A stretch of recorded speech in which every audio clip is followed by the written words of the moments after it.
Moraes responde Estados Unidos e diz que Brasil deixou de ser colônia.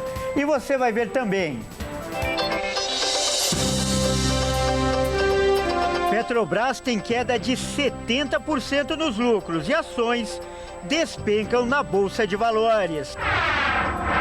80% das pessoas não poderão retirar o dinheiro do saque aniversário por terem feito empréstimos bancários. Alerta para quem vai viajar no feriado. Acidentes nas rodovias aumentaram 200% no ano passado. As pessoas que estão com previsão de viajar, façam primeiramente a manutenção dos veículos, né? Façam a regularização dos documentos, observem se a habilitação está ok, se o documento do veículo está legalizado, as condições dos pneus, os equipamentos obrigatórios de forma geral do veículo, certo? E aí depois é responsabilidade do condutor. E ainda, água calma e cristalina. Rio de Janeiro fica com aspecto de Caribe. Tudo isso você confere a partir de agora no Jornal das 18h30.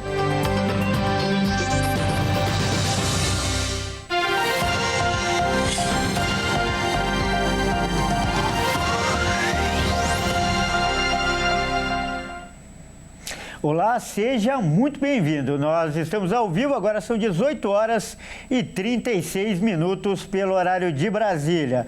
Eu sou o Kleber Werneck e a partir de agora você confere comigo as principais notícias desta quinta-feira.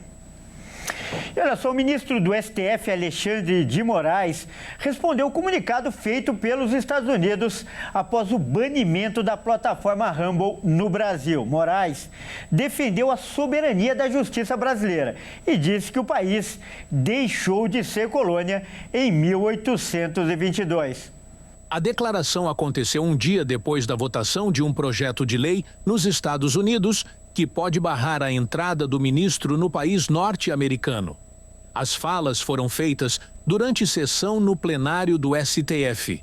Moraes fez o comentário ao lembrar dos 73 anos da primeira reunião realizada pela ONU, Organização das Nações Unidas. É importante que todos nós reafirmemos nossos compromissos com a defesa da democracia, dos direitos humanos, da igualdade entre as nações e nosso juramento integral de defesa da Constituição brasileira e pela soberania do Brasil, pela independência do Poder Judiciário e pela cidadania de todos os brasileiros e brasileiras, pois deixamos de ser colônia em 7 de setembro de 1822. E com coragem estamos construindo uma república independente e cada vez melhor.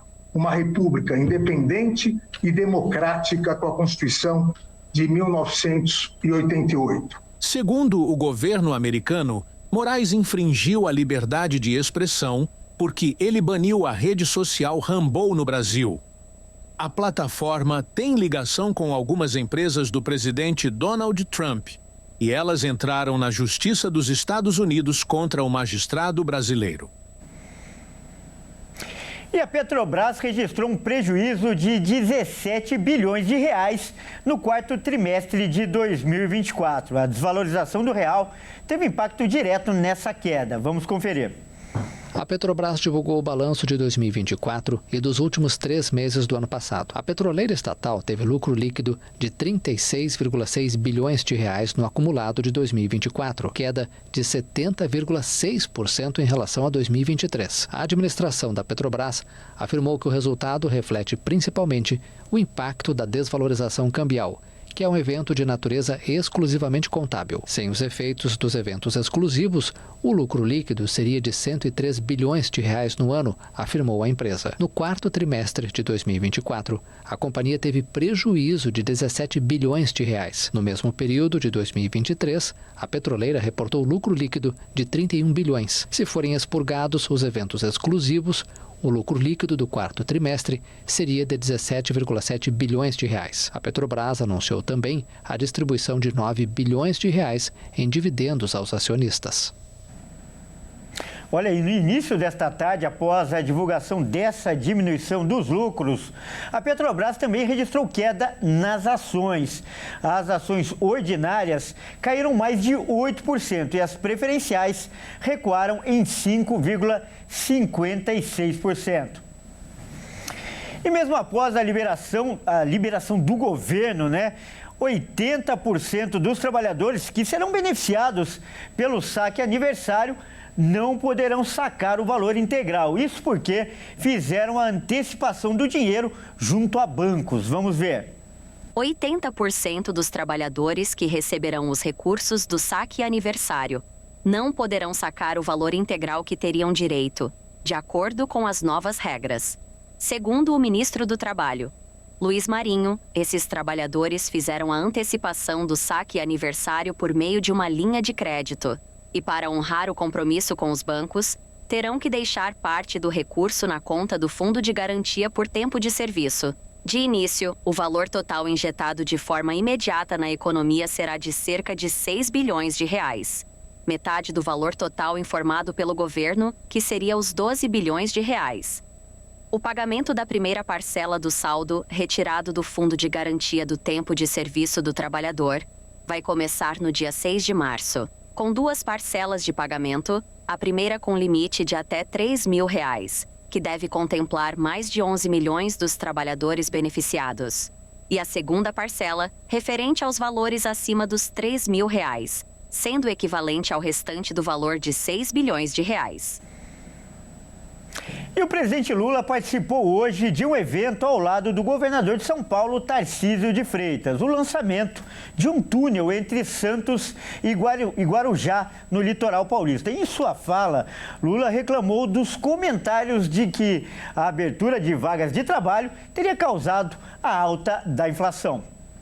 O presidente Luiz Inácio Lula da Silva e o governador de São Paulo, Tarcísio de Freitas, estiveram juntos em evento público nesta quinta-feira, durante a cerimônia de lançamento do edital do túnel Santos-Guarujá. A obra é discutida na Baixada Santista há 100 anos e deve sair do papel a partir de uma parceria dos governos federal e estadual com a iniciativa privada. O túnel Santos-Guarujá tem 1,5 km de extensão e receberá investimento de 6 bilhões, dos quais 5,1 bilhões serão divididos igualmente entre o governo federal e o governo paulista. O restante será responsabilidade da concessionária que vencer o leilão previsto para o 1º de agosto. Em seu discurso, o presidente Lula aproveitou a oportunidade para criticar a reação do mercado financeiro aos dados da geração de empregos formais em janeiro. De acordo com reportagens, a criação de postos de trabalho com carteira assinada motivou a alta da cotação do dólar nesta semana.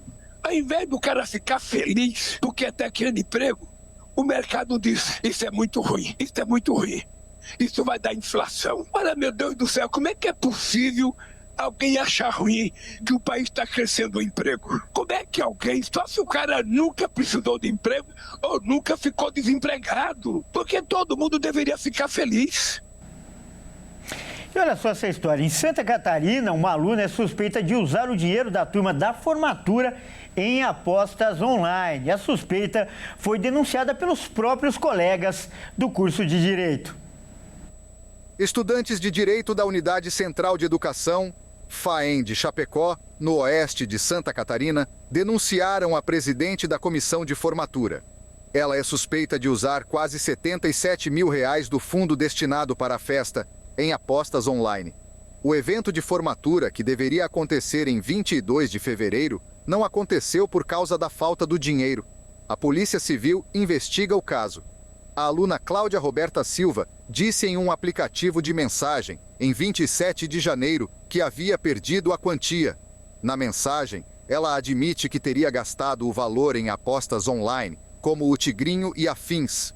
A Polícia Civil abriu um inquérito para investigar o caso e disse que trabalha com 2 linhas de investigação: apropriacal indebita ou estelionato.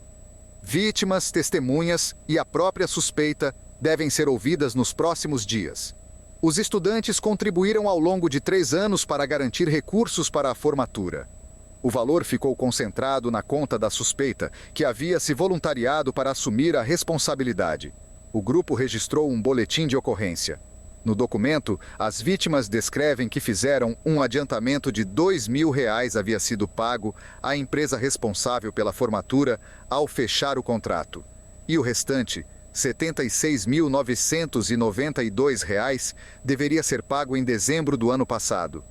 Sem receber o dinheiro e após algumas tentativas de contato com a presidente da comissão, a empresa chamou os estudantes em janeiro e relatou que a mulher afirmou não ter mais o dinheiro para o pagamento.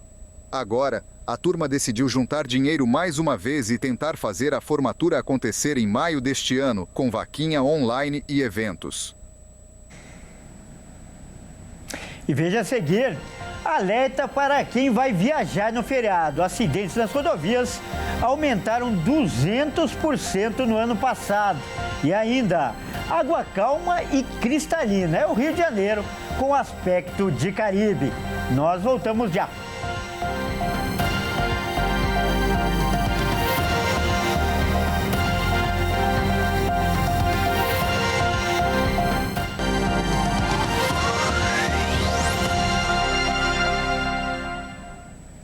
Mais uma vez, seja muito bem-vindo. Nós estamos de volta e ao vivo.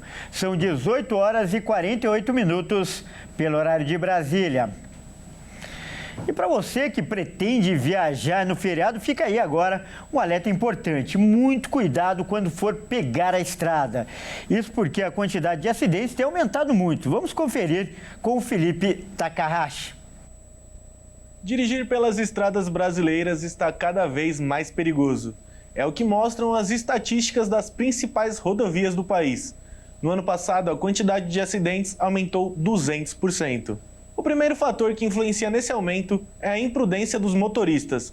Ao todo, foram aplicadas 230 mil multas por excesso de velocidade nas rodovias. No ano passado, um aumento de 150% em relação a 2023.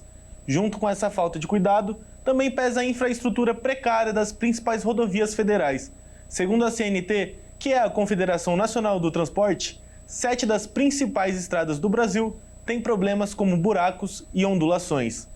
E essas pistas com defeitos são responsáveis por mais de 2.500 mortes, sendo a maioria delas na BR-153, que liga Brasília a Belém. Além da chance de acidentes, a qualidade ruim da via influencia também em desgaste nos veículos, problemas mecânicos e aumento no consumo de gasolina. A gente sempre orienta que as pessoas que estão com previsão de viajar, façam primeiramente a manutenção dos veículos, né? Façam a regularização dos documentos, observem se a habilitação está ok, se o documento do veículo está legalizado, as condições dos pneus, os equipamentos obrigatórios de forma geral do veículo, certo? E aí depois é responsabilidade do condutor. Então, todo cuidado é pouco na hora de pegar a estrada. Afinal, viajar no feriado deve ser uma via de mão dupla, onde tão bom quanto ir é voltar em segurança. E agora é hora da gente falar de esportes aqui no Jornal das 18h30. E quem traz as informações é o Pedro Veraldi. Boa noite, Pedro. Hoje, aliás, né, Pedro, sai o primeiro campeão de um torneio continental aqui na América do Sul em 2025. Isso aí, Kleber. Boa noite a você, boa noite a todos que nos assistem. Daqui a pouco, às 9h30 da noite, o Botafogo vai ter que fazer história e reverter um resultado de 2-0 na final da Recopa Sul-Americana contra o Racing. E quem vencer esse jogo vai garantir um troféu inédito para sua galeria de títulos. Botafogo e Racing da Argentina entram em campo na noite desta quinta-feira, valendo o título da Recopa Sul-Americana. O glorioso, campeão da última Libertadores, precisa vencer por 3 gols de diferença para ser campeão no tempo normal, já que no primeiro jogo, o Racing venceu pelo placar de 2-0. Se o time brasileiro vencer por 2 gols de diferença, o duelo será decidido nos pênaltis. Já para o Racing, a situação está muito bem encaminhada, e os argentinos podem perder até por 1 gol de diferença, que ainda assim será o campeão. Mas todo cuidado é pouco e os hermanos sabem bem disso. Apesar do Botafogo não estar em um momento favorável, o estádio promete ficar lotado nesta noite e com o apoio da torcida, os brasileiros devem pressionar do primeiro ao último minuto. Enquanto John Textor negocia com Hernan Crespo para ser o novo técnico da equipe, quem estará no comando nesta noite será Cláudio Caçapa. O técnico interino vai ter à disposição o melhor que há em seu elenco e ainda poderá contar com as voltas de Gregory, que cumpriu suspensão pela expulsão ainda na final da Libertadores, e também Arthur, jogador importante que estava machucado. Nenhuma das equipes jamais venceu a Recopa Sul-Americana, ou seja, o vencedor terá um troféu inédito para colocar na galeria de títulos. A partida vai acontecer no estádio Newton Santos, às 21h30. E Pedro, uma lista com os maiores goleadores do futebol brasileiro, né, nesse início de ano foi divulgada. Conta pra gente aí se tem surpresa nessa relação. Tem sim, Kleber. A lista tem jogadores da Série A, B, C e D. E uma boa parte dos jogadores não são tão conhecidos no futebol nacional, mas os estaduais estão cansando de fazer gols. A temporada brasileira de 2025 iniciou com muitos gols ao redor do Brasil. A lista dos principais goleadores contém nomes famosos e alguns que não são muito conhecidos do grande público. Guilherme dos Santos é o maior goleador até o momento. Ele é seguido por Hulk, do Atlético Mineiro, e Alisson Farias, que já jogou pelo Santa Cruz de Natal e também pelo Tombense. Confira agora os artilheiros do Brasil até o momento. Guilherme dos Santos com 10 gols, Hulk do Atlético Mineiro e Alisson Farias pelo Santa Cruz e Tombense com 8 gols, e além deles, temos 6 jogadores com 7 gols cada. Cano, do Fluminense, Vegete, do Vasco, Alanzinho, do Ferroviário, Emerson Galego, do Ipiranga, Iago Teles, do Londrina e Diego Ceará, do Souza. A temporada ainda está no início, mas ela promete ser uma de muitos gols ao redor do país. E hoje surgiu uma polêmica no noticiário, né? Um ex-jogador que quer o fim do 0-0 no futebol. Conta essa história pra gente, Pedro. Essa está repercutindo bastante, Kleber. O zagueiro lendário do Barcelona, Piqué, esteve em um podcast recentemente e deixou uma sugestão. Em caso de 0-0, nenhum time somaria pontos na tabela.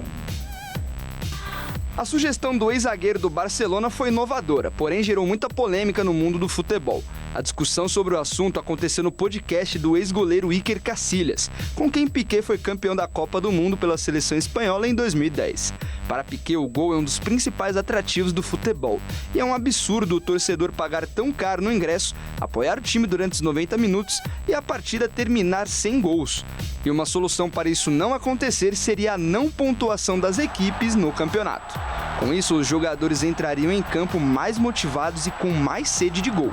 A sugestão do espanhol dividiu opiniões. Alguns apoiaram e outros foram contra.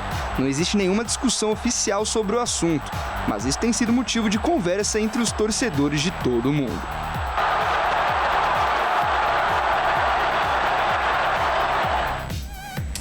Bom, Kleber, por hoje é só. Uma boa noite para você, uma boa noite para todos que nos assistem. Até a próxima. Muito obrigado pelas notícias e até a próxima. Olha só, vamos mudar de assunto. Um cenário paradisíaco lá no Rio de Janeiro tem aumentado o fluxo dos cariocas e também de turistas nas praias da cidade. Vamos ver. O calor e o longo período sem chuvas na cidade do Rio de Janeiro foram fatores que levaram cariocas e turistas a aumentar a procura por praias. Entretanto, um outro fator que também teve forte influência no aumento do fluxo de banhistas na cidade foi o cenário paradisíaco, que inclusive fez o Rio ganhar o apelido de Caribe de Janeiro. As águas cristalinas e o mar aquecido têm provocado um alto fluxo de pessoas nas praias, até mesmo na madrugada. Vídeos divulgados nas principais redes sociais mostram um grande número de pessoas curtindo o mar à 1 da manhã. As praias da cidade têm sido o recurso natural mais utilizado pela população do Rio de Janeiro. Desde o início de fevereiro, o município tem estado entre as 3 capitais mais quentes do país, uma situação que deve permanecer durante o recesso. De acordo com a previsão do tempo, a partir de sexta-feira, uma nova massa de calor vai chegar ao Rio e vai se estender até o dia 5 de março. Até essa data, não há previsão de chuvas na cidade. Bom, é isso aí. O Jornal das 18h30 fica por aqui. Eu agradeço demais a sua companhia. Fique agora com o SOS da Fé. Ótima noite e até amanhã.